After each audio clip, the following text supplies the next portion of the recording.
I'm Brent Peterson. Welcome to Destination Eat Drink, the travel channel for foodies. We are in Jerez, Spain. And yes, I do know that it's pronounced Jerez in Spanish, but I'm going to give you the English pronunciation simply because it's easier for my tongue. I'm an American living in Portugal, but like I said, we are in Spain today, in the middle of the Sherry Triangle. This is a place in Andalusia in southern Spain where there's traffic going on next to me, so it may get loud. But in Andalusia, where they make the sherry, the fortified wine that this region is so famous for. And it's really fascinating because sherry, kind of when I was growing up, had a reputation as a grandma's drink. Now it's becoming more of a sophisticated hipster drink. But down here in this area, it's always been popular. And it's also very popular in England. You go to England and lots of sherry drinkers there. And you might wonder, why? Why are people in England drinking this fortified wine from southern Spain? Well, the reason goes back to England and France constantly being at war back in the day. And when two countries are at war, they tend not to trade very much. And so French wine was difficult to get in England. So the English needed to look for an alternative. And what they did was they went to their friends Portugal and Spain and started importing wine from there. In Portugal, they brought in the fortified wine called Port and Moscatel. That's a sweet wine that's made with a fortified spirit to up the alcohol content and in many cases to make it sweet. In Spain, it was sherry, which is made using a similar process. You take the grapes, you start making wine, and then at some point you add this distilled spirit and you stop the fermentation. If you stop it early, you get sweet. If you stop it late, you get dry. And so sherry became very, very popular in England. So, of course, it's also popular here. Now, I've been coming to Spain for almost 20 years. I've been drinking sherry for at least that long. And really, I have to say, I've never been much of a fan. It's always been too harsh for me. I've appreciated the craft of making sherry. I know that there are very good sherries out there. I know that there are lesser sherries, just like wine. But I thought on this trip to Jerez, I would make a real effort to learn more about sherry and to try and drink it and find some sherries that I like. We're going to start out, though, in this old school bar. And I think it's called Bar Cariba or Cabrera. I'll put the name down below me here. I can't remember, but this place is so old school. I mean, look at these guys behind me. They've been probably coming here for 40 years. Inside, the place is just, it's this narrow galley bar. There's a little toaster oven there, and then a rack with potato chips. And I got some potato chips here because I didn't want to order the toast. So,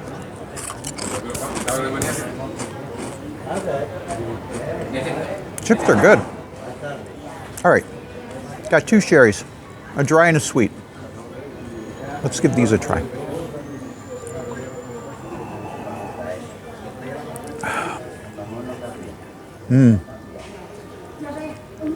So that's the dry, and you can see this dark color. It's got some oxidation on it. Usually the fino, the really dry sherry, has like a straw golden color, and that's very popular here. A lot of people drink it. For me, it's just too sharp, too alcoholic, and I don't much care for it. This, on the other hand, this is very good. I could see sipping this.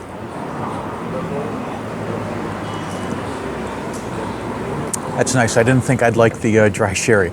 I like that. That's good. Here's the sweet. It's called crema, cream. That's good. I would say, being honest here, I would say this is a little one-dimensional. I would have to imagine with some aging, this would be better. There are aged sherries, aged 20, 30, 40 years. So we'll try some different sherries, and you know, I'm beginning to come around here. I didn't think I'd like the dry one. I like this. The sweet one, I think we can do better, but we're on the right path here. This is a really good start here in Jerez for our sherry crawl.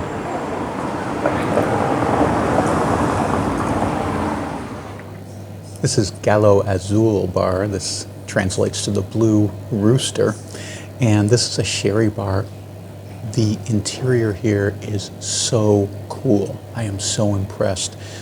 We came up to the second level. There's some outdoor seating that's a little more casual, but this is so sophisticated, old school sherry bar.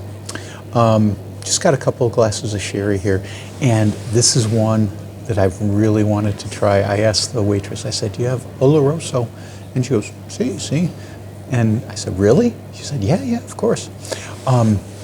This is a special kind of sherry that's made when they ferment the Palomino grapes. That's the kind of grapes that they use for this. When they ferment them, there is no layer of yeast on top of the grape must. And so because of that, it oxidizes. So there's no barrier on top of the must to prevent the oxygen from getting down into the grapes. And so when you get contact with oxygen, you get oxidation, of course, and it gets darker. So you get this darker color, not the straw color that you get with the Fino sherry. So I'm glad we got this. And wow, there's almost like a dried fruit smell to it. But it's a dry, it's not a sweet. Like sometimes with dried fruits, you get more of a sweet taste. Raisins and things like that, dried plums, things like that. But this is not. This is dry, and it tastes to me, I don't know a lot about Oloroso, except the bit that I've read, but it tastes to me like this has maybe been aged a little bit longer, because some sherries, when they're younger, they just have a real bite to them. This does not have that. The other one I got, you talk about dark, that's this. This must have definitely been aged. This is a crema. And so this is a sweet sherry. This is not a dry sherry.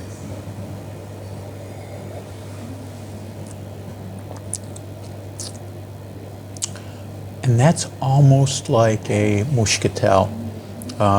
If you've been watching my videos, you know I did a video about muscatel in the Setúbal region of Portugal, and I've got a link for that in the description. But this kind of reminds me of that a little bit, not quite as sweet, but it's the same idea. It's a fortified wine, and there's some sweetness to it because they added some kind of distillate before the fermentation was completed, so you have that remaining sugar in there, and that's why you get the sweetness here. That's really good too. You know, I know sweet sherry doesn't have the best reputation, you know, because people think of it as like an old 70s grandma drink. This is high quality. This is really good. And I can imagine both of these would be nice in cocktails too. We're gonna have to see if we can get some sherry cocktails while we're in Jerez. But for now, I'm just going to enjoy my Oloroso and look at this really, really cool bar.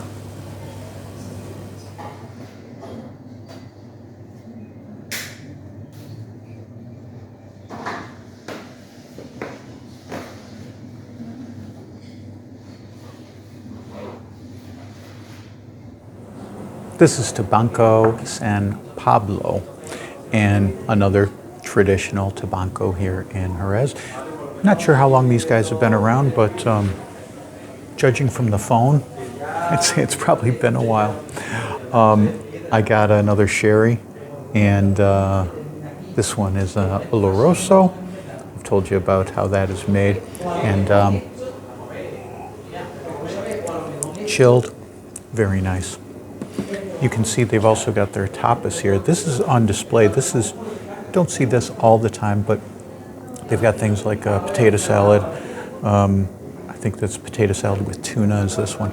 But potato salad's a big thing here in Jerez. You see it in a lot of places. They've got sardines, they've got various olives with cheese, olives stuffed with peppers. So nice selection of tapas. I'm not ready to have any more food yet, but this place is off of an alley here, and very quiet, but I have to imagine that on the weekends, and maybe if it gets a little bit later, this place is probably pretty hopping. But the atmosphere is really cool. Despite all the bullfighting paraphernalia here, there's also some pictures of flamenco singers and old school guys who were probably here back in the 50s and 60s. This place, I think, has been around for, I think I saw a picture that said 75 years. They were celebrating the anniversary in '09, so that means they're at 90 years now for this place. It's pretty cool, and furniture's very much in line with what you'd expect from a place that's 90 years old. It's cool. People are friendly, and I like it. This would be a place I could definitely hang for a while. Well, just to prove it's not all about eating and drinking when we go on trips, this is the Alcazar of Jerez, which was an Islamic era fortification. In the year 711, the Ulamad Caliphate came over from North Africa, and in the matter of less than a decade, conquered most of present-day Spain and Portugal. And of course, they immediately began building fortresses, and that was this, the Alcazar. There are several Alcazars throughout Spain. Probably the most famous is in Cordoba. I did a video with that one about a year ago. You can check that out. But this one seems incredibly well preserved. You come in here and wow, the enormity of this place, and the walls and the towers. But you start going through here and there's some incredible stuff. There's a mosque, which of course after the Reconquista was turned into a church, and later back into a mosque. They're trying to show the original footprint of what it looked like when it was a mosque. There's kitchens, there's the towers that you can climb, there's the Islamic baths, which are incredibly interesting to look at. And then there's this. This is an olive press, and this thing is massive. They use counterweights to help macerate the olives, and then they also use this turning wheel to crush the olives to get the oil out. But this thing is over 60 feet tall. Of course, you can't see that. It goes down below me. But imagine how much olive oil they were able to produce with a 60-foot crushing mill. It's incredible. And then behind me are these vats. So with all that olive oil, you got to have a place to store it. Those vats are massive. So really cool, this Alcazar. Definitely worth your time just wandering around. There's gardens in here, you know, open spaces. There's even a family of peacocks who live here at the Alcazar. Well worth a visit when you come to Jerez. Well, that'll do it for our video about sherry here in Jerez de Frontera. You know, this is such an important part of the sherry producing region. This is really the center of it in Spain, and I feel like I've really come to appreciate and enjoy sherry for the first time. Came to Spain the first time in 2006 and drank sherry then in Andalusia, and I always felt like I was kind of having to choke it down a little bit, even though it was obviously well done and well made. Now, on this trip, I feel like I've finally come to enjoy it, finding out about a lot of the different kinds of sherry that I didn't know existed before, and finding ones that I really like. And so that's been really nice here in Jerez. If you like this kind of food and travel content, you can support the channel at buymeacoffee.com/destination eat drink. Also have a podcast. You can find out about that at destinationeatdrink.com/pod. Thank you so much for watching. I'm Brent Peterson. See you down the road.